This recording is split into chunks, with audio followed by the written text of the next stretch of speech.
여러분, 어제가 대설이지 않았습니까? 어제가 대설이었는데 아침에 나와보니까 눈이 그렇게 흡족할 만큼 오지는 않았지만 대설날에 이렇게 눈이 내리니까 굉장히 기분이 좋았습니다. 오늘 이제 본문 72편, 10편 72편 3절에 보면 의로 말미암아 산들이 백성에게 평강을 주며 작은 산들도 그리하리로다 이렇게 말씀했는데, 자연이 우리에게 주는 그 혜택들이 있는데 그런 혜택들이 요즘 계속 너무 날씨가 더워지고 지구 온난화 때문에 어려워지고 그런다는 이야기가 있음에도 불구하고 대설, 눈이 와야 되는 날에 눈이 오니까 너무 좋았습니다. 그런 하나님께서 돌보시는 돌보심 안에서 우리가 늘 살기를 원하면서 오늘 말씀 가운데로 나아가려고 합니다. 여러분, 좀 거창하게 말해서 오늘 본문은 큰 법철학적 문제를 품고 있습니다. 오늘 본문은 이게 시로 읽힌 글이긴 하지만 하나님의 통치, 오늘 나올 때 하나님의 재판, 하나님의 판단력, 하나님의 정의, 이런 굉장히 큰 이제 좀 사회 철학 같은 것도 될 수 있는 큰 주제를 담고 있습니다. 또 한편으로는 우리에게 좀 익숙한 주제로, 그래서 정의란 무엇인가 라는 질문으로 압축할 수도 있습니다. 미국 하버드 대학의 마이클 샌델이 그런 강좌를 했죠. 꽤 오래된 강좌입니다만, 오늘 본문은 세상에서는 균형 있는 정의가 실현되지 못하기 때문에, 세상에는 그 실현되지 못하기 때문에 하나님께서 세상을 판단하실 것을 요청하고 있습니다. 그래서 오늘 본문 2절을 한번 보십시오. 본문 2절을 보면 이렇게 하겠습니다. 그가 주의 백성을 공의로 재판하며 주의 가난한 자를 정의로 재판하시니 그랬습니다. 여기에 나오는 그는 왕을 말하는데, 그래서 거슬러서 1절로 가보면 이 왕은 하나님께 판단력을 얻어서 정의와 공의를 행할 수 있는 것입니다. 그래서 이 정의와 공의는 하나님에게서 나오는 것입니다. 반대로 세상이 교회의 정의를 인정하지 않는 현상이 있습니다만, 그렇다고 성경의 정의와 통치가 무너지지는 않습니다. 특히 하나님의 정의와 통치가 가진, 하나님의 정의와 통치가 가진 아주 중요한 특징이 하나 있습니다. 아주 중요한 특징이 하나 있는데, 그것은 가난한 자를 편든다는 것입니다. 오늘 본문을 보면 그게 나타납니다. 저는 그래서 오늘 그 말씀을 여러분과 나누려고 합니다. 우리 시대의 이야기에서 좀 출발해 보려고 하는데요. 여러분, 작년에도 그랬는데 올해도 우리가 성탄절, 성탄 예배를 드리고 나면 조금 일지라도 우리 교회는 UN 난민기구에 기부금을 보냅시다. 그렇게 하려고 합니다. 그리고 저는 내년에 이제 쿠르드 난민과 연계가 있는 카프카스 지역에 선교 갈 준비를 한번 해보겠습니다. 하여간 그 준비가 돼야 하는데 그렇게 해보겠습니다. 그리고 가게 된다면 전에도 말씀드렸듯이 환대의 선교를 힘이 닿는 한 노력해 보려고 합니다. 카프카스의 아파지아라는 곳에서 선교를 하고 있는 제 친구 우동수 선교사님은 그곳 복음화를 위해서 꽤 넓은 땅에다가 방목식의 양계장을 만들었습니다. 양계장을 만들었는데 지난 주간에 페이스북에다가 부화시켜서 키운 많은 닭들이 막 마당에 쫓아다니는 그런 것을 찍어 올렸는데, 그 닭들은 한국의 닭들보다 훨씬 좀 행복해 보였습니다. 그러니까 가난하고 어렵지만 선교 기지를 목사님이, 선교사님이 이렇게 만들어가고 있습니다. 가난한 자를 편드는 하나님의 선택이 세상 어디에나 여기저기에 다 나타나고 있습니다. 그래서 그런 것들을 보면서 다른 이야기들은 다 접어두고 말씀의 주제인 하나님 통치의 방식에 대해서 좀 말씀하기로 하면, 4절 말씀, 오늘 우리 조경희 전도사님도 그 말씀을 강조했습니다만 4절 말씀이 가장 두드러집니다. 이렇게 4절 말씀을 보십시오. 보면 그가 가난한 백성의 억울함을 풀어주냐. 요즘 이런 일이 얼마나 많습니까? 법정에서 요즘도 이런 일들이 이렇게 많이 일어나다니, 그가 가난한 백성의 억울함을 풀어주며 궁핍한 자, 가난한 자죠. 궁핍한 자의 자손을 구원하며 또 압박하는 자를 끄끄리로다. 그렇게 말씀하였습니다. 그리고 무엇보다 오늘 성경 말씀 이렇게 이야기하고 있는데 무엇보다도 세상의 통치는 이런 식으로 일어나지 않습니다. 굉장히 발전한 세상에서 이렇게 일어나지 않습니다. 한 번 잡은 권한을 유지하기 위해서 사람들이 얼마나 힘을 기울이는지 모릅니다. 요즘 그 미국의 트럼프 대통령이 막 온 세계를 대놓고 막 난리법석을 치는 것도 그런 거거든요. 미국 욕하면 안 되는데 그렇습니다. 그래서 좀 괜찮은 사람들도 그렇게 하다 보니까 그냥 나에게 좋은 쪽으로 활동하기가 십상입니다. 그것이 세상의 관성입니다. 가난한 사람이, 그러니까 그 좀 좋은 사람들은 가난한 사람이 존재하는 것도 알고, 궁핍한 백성이 많은 것도 알고, 또 그들에게 어떤 압박하는 자가 있는 것도 알지만, 반대로 역으로 사람들 사이의 관계라든지 제도를 만들어야 되는 부담감 이런 것이 또 원인이 되기도 하고, 혹은 당대의 통치 세력의 어떤 사상적, 현실적 한계를 넘지 못하고, 혹은 보수와 진보의 자존심 때문에 가난한 백성, 궁핍한 자손을 돌보는 것보다는 결국은 자신들의 정치 세력을 키우는 이상의 일을 별로 하지를 못한다는 것이죠. 그것이 세상의 관성입니다. 여러분 다 알고 있지 않습니까? 지난 여름부터 지금 겨울이 오기까지 현 정부와 검찰이 힘겨루기를 하고 있지 않습니까? 세상에 이런 태어나서 정말 처음 봤습니다. 제가 아마 기네스북에 남을 만한 그런 것을 하고 있습니다. 그래도 좀 나은 사람들을 생각하면서 생각을 해보는데, 우리 대통령이 현 검찰총장에게도 또 이미 물러난 전 법무장관에게도 너무 애착을 두지 않았더라면 궁핍한 백성을 위해서는 훨씬 좋은 결과가 올 수 있지 않았을까. 이렇게 우리 좋은 대통령을 향해서 원망하는 마음도 생기고 그렇습니다. 또 여러 번에 걸쳐서 국민들이 옹호하려고 했던 전 법무장관은 알고 보니까 너무 가진 것이 너무 많아. 나이 21살에 서울법대를 졸업했다 그러니까 참 기가 막힐 일이 아닙니까? 근데 그뿐만 아니라 아버지 엄마도 부자고 또 든든해서 자녀들도 다 잘 살아갈 것 같고 너무너무 가진 것이 많은 사람이었고, 그리고 가만히 제가 이제 다시 반성하면 살펴보는데 그 사람이 그런 것을 정말 그런 부와 관련된 것을 남들과 나누려고 노력한 흔적은 그렇게 많이 두드러지게 보이지 않았습니다. 여전히 많은 국민이 그를 지지하지만 그에 대한 가난한 청년들의 반감은 저는 매우 당연한 것이라고 생각합니다. 그러다가 이제 대통령은 이제서 다른 법무장관 후보를 세웠는데 그것에 대해서도 국민에게 큰 사과의 말을 해야 하는 것 같습니다. 그런 방법이 있는데 하루 그렇게 한 사람이 그렇게까지 집착을 하고 목을 맸을까, 그런 생각이 저는 듭니다. 그래서 국민보다는 자신의 소신을 너무 중시했다는 비판을 우리 대통령이 좀 받아야 하겠다. 사랑하는 대통령이 저는 그렇습니다. 한쪽에서, 그리고 이제 그런 생각도 합니다. 한쪽에서 너무 이미 서거한, 제가 누구라고 말하지 않겠으나 이미 서거한 대통령을 너무너무 그리워하니까 그 반대쪽에서도 탄핵당한 대통령을 그리워할 수 있는 명분을 충분히 얻은 것 같아서 너무너무 나빠 보입니다. 그래서 이제 그만 그런 서거한 대통령 이야기 좀 그만했으면 좋겠어요. 여러분, 제가 그 생각을 하다 보니까 참 훌륭한 분이 한 분 떠올랐는데요. 개혁주의 신학자 칼빈이 자기 묘에 비석을 세우지 말라는 유언을 했습니다.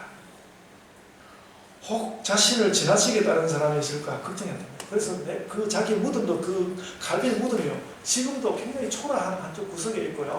사람들이 너무너무 이제 칼빈의 묘를 너무 많이 찾으니까 편의상 요즘에 와서 조그마한 비석을 세워놨는데 여전히 초라한 모습이었습니다. 사진을 보았는데, 그래서 참 그 칼빈의 그런 유언에 대해서 유언을 생각해보면서 참 그의 유언을 들으면서 뭔가 인생과 하나님 나라가 이런 것인데 그런 것을 우리가 느낄 수 있지 않습니까? 그래서 요즘 우리나라의 정치를 보면서 칼빈의 나의 묘의 그 빚을 세우지 말라는 그 이야기가 참 훌륭한 말이었던 것을 새삼 깨달았습니다. 그는 당대 최고의 신학자였지만 오늘 본문 말씀대로 나는 그냥 하나님 판단력으로 살았을 뿐입니다. 내가 높임 받아야 될 이유가 없습니다. 그런 모습을 보여준 것이죠. 사람은 잊혀지고 하나님의 돌보심만 나오면 되는 것이죠. 칼빈은 이렇게 훌륭히 자기 일을 하고 마무리도 잘했지만 오늘 우리 시대의 기독교인들은 현 정부에 대해서 사실 할 말이 없습니다. 기독교인들 너무너무 요즘 잘 못하고 있습니다. 현 정부보다 훨씬 형편없는 주장을 하는 그 어떤 목사님들로 인해서 우리나라의 정치와 백성의 어려움은 더 미궁에 빠져버리지 않았습니까? 저는 그래서 지금 현재 제가 지금 말씀하는 것은 현재 기독교의 주장을 하는 것이 아니라 성경 말씀에 귀를 기울이고 하나님 말씀에만 귀를 기울여야 된다는 것입니다. 교회가 앞장서서 그런 걸 너무 안 하는 것이죠. 예수님을 기다리면서 성경 말씀에 귀 기울여야 합니다.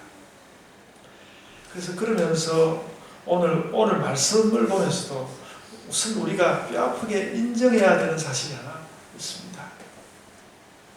지금 우리 시대의 정치 등을 비판하는 근거로 삼고 있는 제가 오늘 근거로 삼고 있는 이 오늘 본문 말씀은 솔로몬의 이름으로 불리고 왕의 대관식에 사용된 시편입니다.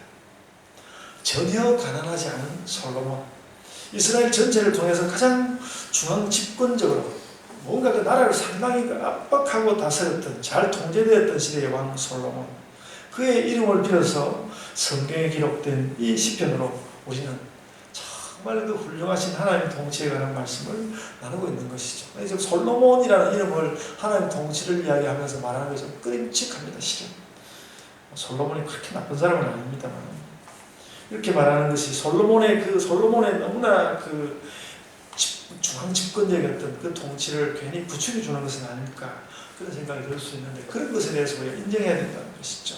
그래서 어떻게 보면 사회에서는 오늘 시편 72편 이런 말씀을 들으면서 기독교인들 이중적이라고 말할는지도 모릅니다.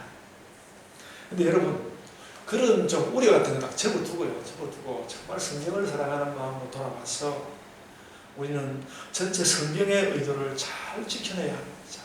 오늘 그거 우리 과제거든요. 우리는 지금 정말 좋은 왕으로 오시는 예수님을 기다리는 절기 대림절에 들어와 있습니다. 그리고 그 왕이라는 말 자체가 특권을 말하는 것 같아서 좀 끔찍하긴 하지만 우리 인생의 모든 문제들을 만져주고 위로해 줄 분을 그래도 우리는 지금 기다리고 있는 것이거든요. 근데 오늘 본문에서 정말 좋은 왕에 대해서 말씀하고 있는 사실은 솔로몬이 노래하기는 했지만 오늘 말씀이 좋은 왕에 대해서 말씀하고 있는 것은 사실입니다. 그래서 우리는 그 왕이라는 말에 치중하기보다는 좋은 왕이신 예수님을 우리 마음에 담아보려고 하는 것입니다. 근데 그 좋은 왕의 모습이 오늘 본문 4절에 실려 있다는 거죠. 본문 4절에 그는 가난한 백성의 억울함을 풀어주고 궁핍한 자손을 구원하고, 이 구원이라는 말은 우리가 죽어서 천국 가는 것뿐만 아니라 이 땅 가운데서 어려운 일이 너무 많은데 그럴 때마다 다 하나님께서 구원해 주신다는 그런 의미도 들어있습니다. 그리고 압박하는 자는 꺾으리로다. 압박하는 자는 꺾으신다. 요즘 우리가 보지만 세상에서 압박하는 자를 아무도 쉽게 잘 꺾지를 못하잖아요. 근데 하나님께서 이렇게 하신다. 이것이 바로 선한 왕 예수 그리스도의 모습입니다. 마태복음에서는 이사야를 인용해서 이 모습을 훨씬 더 실감나게 표현하였습니다. 마태복음 12장 19절과 20절입니다. 마태복음 12장 19절과 20절에 이렇게 적었습니다. 예수님을 일컬어서 그는 다투지도 아니하며 들리지도 아니하리니 아무도 길에서 그 소리를 듣지 못하리라. 이렇게 조용히 오신다는 것이죠. 상한 갈대를 꺾지 아니하며 꺼져가는 심지를 끄지 아니하기를 심판하여 이길 때까지 하리니, 그렇게 말씀하였습니다. 예수님은 조용히 병자의 마음에 들어가고 가늠했다고 막 물건처럼 붙들려온 여자의 마음 가운데 조용히 들어가셨습니다. 멸시받아서 죄인으로 불리는 세리들의 마음에도 조용히 들어갔고 그 중에 한 사람은 예수님의 제자도 되었습니다. 예수님이 십자가에 달리시는 일 그것까지도 소리치지 않고 들리지 않는 모습이었습니다. 그래서 그 십자가에 달려가지고는 그래가지고는 또 한쪽 십자가에 달린 사람이 그의 마음 가운데도 조용히 들어가셨습니다. 십자가형을 집행한 백부장의 마음에도 조용히 깊이 들어가셨습니다. 예수님은 어떤 상한 갈대도 꺾지 않고 조용히 그 상한 갈대들을 돌아보셨습니다. 이 마태복음에서 특별히 시선이 가는 말은 끊는다는 말입니다. 이 끊는다는 단어가 오늘 시편 본문에도 나오고 마태복음 말씀에도 나오는데 그 대상은 정반대입니다. 시편은 하나님께서 백성 압제하는 자를 끊는다고, 이건 하나님께서 적극적으로 꺾으시는 것인데 그 압박하는 자를 꺾으리로다 그렇게 말씀하셨고요. 마태복음 말씀은 꺾지 않는 것에 대한 말씀입니다. 상한 갈대를 꺾지 아니하리라. 예수님은 무엇을 꺾으시고 무엇을 꺾지 않으시는가, 거기에서 예수님의 그 왕되신 모습이 다 드러나는 것이죠. 이미 상한 갈대 같은 백성은 꺾지 않는다. 그래서 통치하시는 하나님, 통치하시는 예수님은 종합적으로 그 선명한 모습으로 나타납니다. 펄펄 날뛰는 압제자는 꺾어버리시고 이미 꺾인 것 같은 백성은 보존하시는 그것이 하나님 나라의 통치입니다. 하나님 나라의 통치입니다. 여러분, 우리가 지금 대림절 둘째 주일을 맞지 않았습니까? 대림절은 바로 이런 통치를, 압제자는 꺾어버리고 이미 꺾인 것 같은 백성은 보존하시는 이런 통치를 실현하러 오시는 예수님을 우리가 기다리고 있는 것입니다. 여러분, 오늘 본문은 정치에 관한 매우 철학적인 질문을 불러옵니다. 세상에도 다 정치 철학이 있고, 우리도 그런 거 있는데, 교회 바깥에서 그러지 않겠습니까? 세상에 다 정치 철학이 있고, 신학자들보다 훨씬 많은 사람들이 사회와 국가와 정치에 관해서 연구합니다. 그들 입장이 있을 것 같지 않습니까? 아까 이야기했던 그 마이클 샌델의 정의란 무엇인가? 라는 강좌를 제가 한번 생각을 해봤습니다. 그 마이클 샌델의 정의란 무엇인가? 그 요약하면요. 정의란 행복과 자유와 미덕과 공동체성을 함께 잘 이루는 것이다. 그렇게 정의했습니다. 이걸 보면요. 옛날 철학자 플라톤의 그 국가에 나오는 정의하고 거의 비슷합니다. 플라톤은 지혜와 용기와 절제를 조절하면서 갈 길을 잘 가는 것이 정의다. 이렇게 말했거든요. 그래서 샌델의 내용과 플라톤의 내용이 좀 차이가 있지만 비슷비슷합니다. 그렇다는 것입니다. 그래서 샌델의 행복은 최대 다수의 최대 행복을 좀 지향하고요. 자유는 개인 한 사람이 자기 하고 싶은 데 좀 할 수 있는 세상을 말하는 것이고요. 또 미덕은 여러 가지 것들이 잘 조절된 것을 말하는 것이고요. 공동체성은 너무 이기적이지 않은 것을 말하는 것이죠. 근데 그런 것들이 다 어우러진다는 것인데 옛날 그 플라톤의 이야기가 별로 차이 나는 것이 없습니다. 철학자들이 할 수 있는 이야기가 다 고만고만한 것들입니다. 근데 오늘 성경 본문이 이런 사상에 대해서 특별히 나쁜 말 하지 않습니다. 뭐라고 말할 것 같습니까? 저는 성경을 가지고 가서 샌델의 정리에, 플라톤의 정리에 딱 한 가지 말씀만 하고 싶습니다. 한 가지 말씀을 하고 싶은데, 하나님은 행복과 자유와 미덕과 공동체성의 종합인 정의에 딱 한 가지를 덧붙이시는데, 나는 가난한 자를 편도노라. 나는 가난한 자를 편돈다. 그러면 하나님이 생각하시는 정의, 하나님이 생각하는 통치, 하나님 나라 다 이해가 될 것 같습니다. 그래, 너희들 말하는 거, 플라톤 네가 말하는 거 좋고, 마이클 샌델 네가 말하는 거 좋은데, 그런데 그거 다 좋고, 마지막으로 나는 가난한 자의 편이다. 나는 작은 자의 편이다. 여러분, 사실 이 말은 조금은 조심스럽습니다. 왜냐하면 성경조차 레위기 19장 15절에 가난한 자를 재판할 때 가난한 자를 편들지 말라고 적어놨습니다. 가난한 자를 편들지 말아라. 레위기 19장 15절에 이렇게 적어놨습니다. 너희는 재판할 때에 불의를 행하지 말며 가난한 자의 편을 들지 말며 그리고 또 반대로 이런 말을 했습니다. 세력 있는 자라고 두둔하지 말고 공의로 사람을 재판할지며. 그래서 가난한 자도 편들지 말고 부자도 편들지 말고 그냥 다 공의대로 정의대로 해라. 그렇게 말했는데 하나님은 재판의 왜곡을 이렇게 우려하셨지만 그러니까 재판의 왜곡을 가난한 자를 편든다고 하면 재판이 왜곡될 거야. 그걸 우려하셨지만 그럼에도 불구하고 성경을 읽어보면 자꾸 하나님이 가난한 자 편들지 말라고 이렇게 해놓고도 하나님은 자꾸 가난한 자 궁핍한 자를 편들고 있는 것이죠. 오늘 본문이 그렇습니다. 그래서 여러분 제가 이게 참 설명이 어렵다 그렇지만 성경에 아주 아름다운 아이러니다. 가난한 자를 편들지 말라고 해놓고는 하나님은 자꾸 가난한 자를 편드는 그것이 하나님 나라의 정의라는 것이죠. 그래서 여러분 이 편드는 것의 크기가 얼마가 되어야 할지 정하기는 어렵지만 성경은 세상이 가진 모든 정의의 요소들을 부인하지 않는 가운데 가난한 자를 편드는 것 하나를 덧붙여 놓고 있는 것입니다. 여러분 요즘 세계적으로 6천만이 넘는 난민들을 비롯해서 세상에 소수자들이 많습니다. 제가 또 한 가지 이야기를 하지 않겠는데 여러 가지 의미에서 소수자들이 굉장히 많습니다. 장애인들도 있고 특히 근데 말입니다. 특히 이게 우리가 정말 고쳐야 되는데 특별히 우리 개신교인들이 이 소수자들이 평균에서 벗어난 것을 자꾸 죄라고 하면서 자꾸 죄로 여기면서 특별히 우리 개신교인들이 소수자들을 향해서 공격적인 자세를 보이게 했는데 정말 고쳐야 됩니다. 정말 방향을 바로잡아야 여러분들도 혹시 조금이라도 그런 마음 가지고 있다면 버리시는 게 좋습니다. 그래서 현재 태도들은 바뀌어야 합니다. 그것이 하나님의 정의이고 하나님의 다스림이고 예수를 기다리면 그럴 것입니다.